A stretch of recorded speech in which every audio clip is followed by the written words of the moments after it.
But right now, let's get to our big fat idea. Andrew Ruhland is president of Integrated Wealth Management in Calgary, joins me on the line. Andrew, you must have your hands full, like every professional money manager, when it comes to this kind of environment with these record low interest rates. I mean, it's a huge problem for people who are looking for yield, whether they're already retired or they're coming toward retirement. They want to be conservative and they want to make some money on their darn cash. Absolutely. That's why we focus on some practical solutions to that. I'm even inclined to call what the central banks have done as being yield abuse, for older, more conservative investors. The good news is that, there are solutions to the problem. Well, let's talk about so what's the impact on a portfolio makeup? When you look at, I'm talking the broad case, you look at the whole portfolio, what does it change on that level? Well, if you stay with the status quo and you just have, 50, 60, 70% in fixed income, traditional fixed income, U.S. 10 years are yielding 1.8, 10-year Canadas are yielding 1.25. That is effectively dormant money in your portfolio. So one of the solutions that we actively use is to actually look at increasing to higher than kind of some of the old rule of thumb allocations to equities, and that would include some things like utilities, telecoms, other stocks with great dividends. And of course, if you can pick them up on the dip, that's even better because you always want to buy things after they've fallen. Let me ask you about one category, and that's people have looked to the private sector, the corporate yields. How worried are you that some people are getting into high yield corporate bonds, but maybe they're a little more risky than they know? Is there a way around that, or is that a concern for you? Credit risk is always a concern, and that's why if you're investing in individual corporate bonds, you have to have a discretionary manager who has the capacity to do the actual credit analysis to avoid risky situations. But another way that you can avoid that is actually by using kind of pools or sometimes ETFs of higher yield corporate securities, and that actually diversifies away a lot of the company risk. But of course, they're volatile, so that kind of folds into the second part of our solution, which is that you have to actually manage things dynamically. Because again, you can't let just the yield blind you to price volatility of the asset.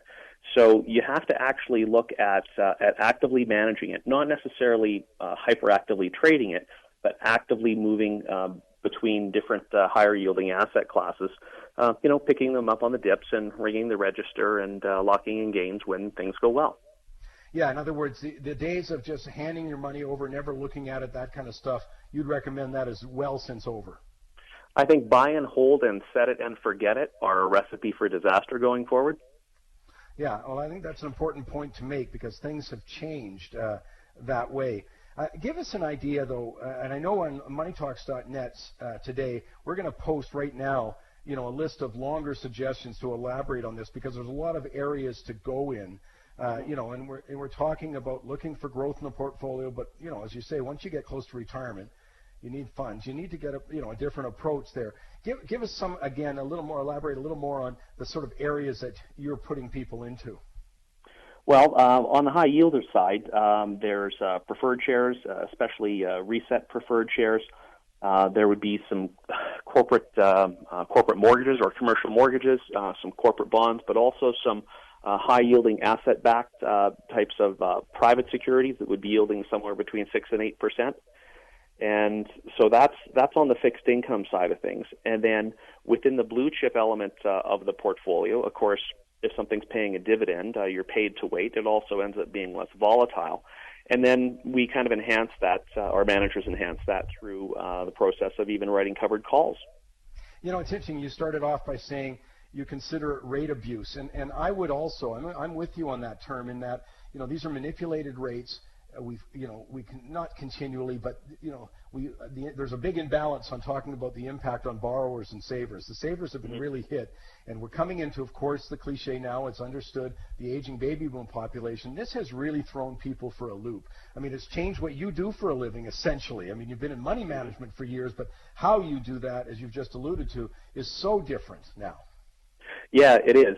And in fact, over the last 6 months or so, we've looked back over our notes and all of the communications we've had with clients. And what we found out is that most of the things that are challenging investors today come down to about 5 different problems, and the low interest rate one, problem is one of the biggest, and it's a practical entry point into having discussions with people. But there's 4 other big issues that are out there as well. Well, I'll make that a big teaser because our time's up. But Andrew Ruhland works as president of Integrated Wealth Management in Calgary. Go to the website. You'll see his work right there. We're going to put it up this morning so you can go through with it. Many thanks, Andrew. Good to talk with you. My pleasure. Take